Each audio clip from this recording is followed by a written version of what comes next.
I posted on my story yesterday. DC Comics has restructured what Impulse and Excess look like now in the DC comic universe, and like Impulse looks like me, and Wow. Excess looks like Jessica, and DC Comics made two black kids' dreams come true. You have partnered up with the America Optometric Association to make sure gamers, or really anyone, get their eyes checked. And you have a history with eye injuries. So, what can you tell us about your eye health? Yeah, well, I mean, I hate that my sustaining a couple of eye injuries really is what was my wake up call, but let that be a lesson unto others, hopefully, that Mhm. you don't have to sustain something to prevent, eye damage or anything along those lines later. I, it, it's multiple parts. In 2022, we are all in front of screens, like Yeah. just period. We're Mhm. we're doing it now, like currently. Like it's just what we are. So it's how we live. It's where all of our entertainment is. It's on our phone. It's on a tablet. It's on a PC. It's on a monitor. It's on a TV. In a movie theater. That's what we're doing these days. And so that said, we are awesome as a species, and we'll continue to evolve. But like, we need some help, and there's no better way to get a thorough eye. There's no way to get a thorough eye exam other than going to an actual doctor of optometry and sitting down and talking about your lifestyle, letting them know how much screen time you have, and let them do what they do best and giving you the best medical advice, and for you to have a clear understanding of where you currently stand with your eye health is a beautiful thing. And because of your history with eye health, how much does that impact how much time you spend on the screen, whether it's gaming or anything you do? Have you changed some of your habits or no? Yeah, I definitely have. There are a handful of things that you can do to prevent digital eye strain, which is one of the main things that we'll talk about here. Obviously, like this is for everybody. Everyone needs to an actual in person eye exam, and that's the whole mission here. But where gaming is concerned, I mean, you talk about like an esports pro, for example, who makes millions of dollars doing what they do by playing at a very high level for an amazing tier one esports organization. They are training daily for a minimum of 13 hours a day. Like they're in front of Mm, their screens, VOD reviewing in prac, in scrims, 13 hours a day, minimum, right? Like no yeah. human and in the naked eye can withstand that. Your stamina will decrease. And so at AOA, we talk about a handful of things that we can do, and we were talking about those habits, right? So I actually implemented this a while ago and have noticed a massive difference just in my general eye strain throughout the day. It's called the 20-20-20 rule. Are you familiar with it? I don't think I've heard of that before. Okay, so it's Yeah. really great. You can always remember it because it's 2020. I think 2020 vision. Yeah. So 20-20-20. The idea is that for every 20 minutes that you're in front of a screen, find something 20 feet away and look at it for 20 seconds. Mhm. That there's a bit of a reset that happens there, relaxes the eyes, gives you something further away to look at, not as many LEDs in front of you, and that's just like a quick, simple, easy, stretch that you can do the same way that we stretch before we go for a run. It's Mhm. that kind of thing. We're using our eyes all day. The amount of muscle groups that are used to dart your eyes around, gather information, process information. Like, there's so much going on, and we completely neglect them.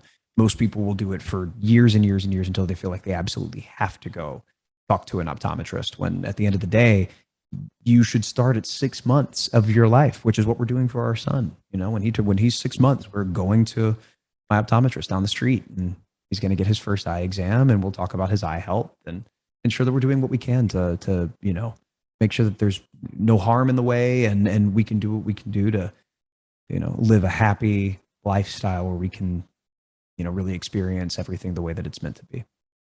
Yeah, I think it's important, especially now, because of, when I was growing up, there wasn't as much to do when it comes to technology. Now that gaming has grown and you have these streaming services, you're always going to be on the screen. So checking eye health is very important now more than ever. So it's good that you're doing that, and it's good to see that the American Optometric Association is really pushing that, because that's something that's going to be important more and more as technology continues to grow. Absolutely. And I also can't recommend enough that people go visit aoa.org/I deserve more. That's the campaign here. I deserve more. Let that be the mentality, right? You do. It takes 20 minutes. I'm saying 20 minutes once a year to go and make sure that you are getting what you deserve out of your vision. And that's that's a big one. So go to aoa.org/I deserve more to learn more about the campaign. And yeah, man, can't stress it enough.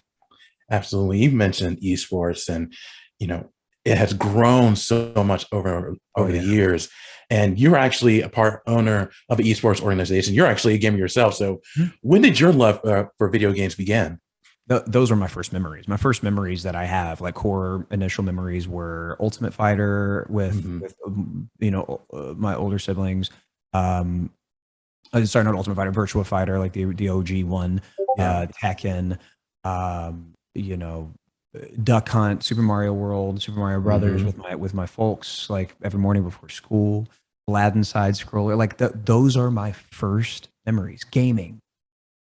I've been able to put mile markers on my life based on the game that I was playing. Like I remember between this grade and this grade that I was playing Animal Crossing and who I was hanging out with, my buddy Chad, and like how many bells I had and how like he was jealous and he would like steal my bells because we were playing on his memory card at his GameCube across the street. Like I can only remember the specificity of those Yeah. moments because there was a game that was attached to it, right? There's narrative, there's story, there's music that kind of is the soundtrack of my life in that moment and in that point. And if that is not cultural impact, I don't know what is truly. And if that's not the most diverse and inclusive cultural impact that can be made, I don't know what is. Not everybody Exactly. was born 6'8" and capable of shoving a basketball down a goal, but there are people that were born with a knack for critical thinking and strategy, and I love it. I love that. I've always loved it. It's always been a massive part of just what's dictated my like kind of whole thing, my disposition, like everything that I love to do. The constant it has always been gaming. I worked at GameStop when I was 16. If that gives you Mm. anything else, you know what I mean. And so Yeah. I believe in the industry. I believe in the gaming industry, and I believe in its validity. I come from the more traditional side of entertainment, as we know, and coming from film and television and music and Broadway and fashion and production and all of those things. Gaming has existed. It's been embedded in that space for so long. And all of those things, from acting to creative to writing to building to animating, et cetera, to distribution, marketing, PR, blah, blah, blah, all the same stuff in the gaming space. These two worlds are meant to be together and are meant to exist in one big fat ecosystem that we call traditional entertainment. And that's my focus. That's my sole focus in becoming part owner of Complexity and my production company's partnership with Game Square Network with my role as advisor for original IP for Fourth Frame Studios. This was the first gaming centric film studio in history. Like our goal is to reshape the way that people view the gaming industry, to validate it, and to welcome the world to it because it's been around and it's been big for a minute. Absolutely right. It's continued to grow, and um, it looks like it's going to continue to be a part of our lives as in years and years go by. So, Mm. one of the other things I want to talk to you about is your film, your Netflix film, "Hello, Goodbye, and Everything in Between," premiered earlier this month. And you have worked on other Netflix films in the past. So, how was that experience working on that film compared to the previous Netflix movies you've been on? Well, one, I was leading the cast, and that was a fresh experience for me to be able to take what I've known for such a long time and how to kind of be a leader on set. The fact that we did it in the middle of COVID, the height of COVID during lockdown, successfully, um, and it being my producerial debut. It was the first time that I walked on set as a producer and also a lead of a film, to be there to creatively ensure that it is the best that it can be and the most authentic and honest and true and real and raw.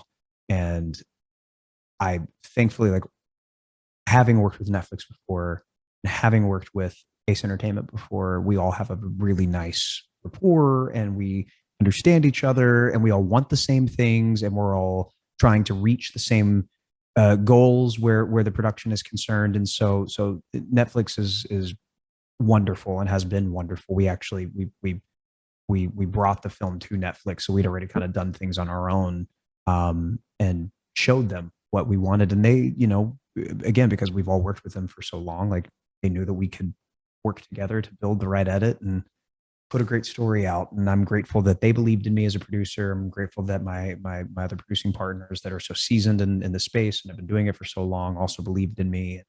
Same with the cast. And it was nice to have my hands on the film in a lot of different ways. Absolutely. And when it comes to your future, you're voicing a role in the upcoming film Spellbound, which also features voices from Richard Zegler, Nicole Kidman, Nathan Lane, just to name a few. What can you tell us about that film? Man, I'm amped. Well, it's John Lasseter and Alan Menken, as a first big collaboration outside of Disney, and that's an exciting, thrilling dawn of a new age, right? Skydance is really they're showing off, and I'm excited for Luck and for people to see what that's going to look like and feel like, and to usher in kind of a new studio that provides beautiful new original content and work. And then to look at that cast list, and to see my name on there it's just full of pinch me moments. So Oh, I bet it is. And when it comes to the TV side of things, you appeared on The Flash as Bart Allen, also known as Impulse. How was that experience being part of kind of this DC TV universe? oh man, that's been a wild and awesome ride. Yeah. I posted on my story yesterday. DC Comics has restructured what Impulse and Excess look like now in the DC comic universe, and it like Impulse looks like me, and Wow. Excess looks like Jessica, and DC Comics made two black kids' dreams come true, and I couldn't be more grateful for that. So would you be open to starring in a Bart Allen film as a DC universe expands? I mean, listen, if they want to talk about the box office release and joining the Justice League, absolutely, yeah, for sure, I'd be thrilled. Oh yeah, no doubt about that. And along with what you've done in TV, movies, and theater, you also are involved in music. You released an EP in 2016. Is a full-length album in the future for you? Oh man, music's a whole other conversation right now. I'm in the lab right now, currently working on a Okay. new project, and it's brand new in a lot of ways, and I'm excited for everybody to hear what I've been up to. But I took a step away from things after I left Hollywood Records for a while, and I did some soul searching and had to remember why I loved making music, and I'm having more fun with it now than I ever have. So I'm excited for people to hear what I'm up to.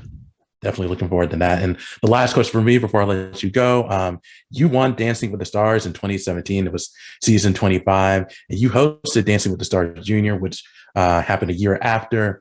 So Dancing with the Stars now is making the transition from ABC to Disney Plus. What are your thoughts about the show making that move? And would you appear as a judge if that opportunity came about?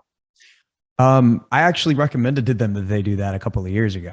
Oh, really? And I actually recommended that Juniors be on Disney Plus. Okay. I felt like it should. I've said for a minute that it would be an unbelievable first live competition show for the streamer, and I think that it would work. And so here they are now. I'm not a producer on it, and I'm not hosting it, nor have I been asked to judge. I do love the Dancing with the Stars community. I love the family. I love it a lot. To be perfectly frank, I would love to have some. I would be thrilled to be able to be a creative on that show, and help maintain some of that OG magic that used to be there.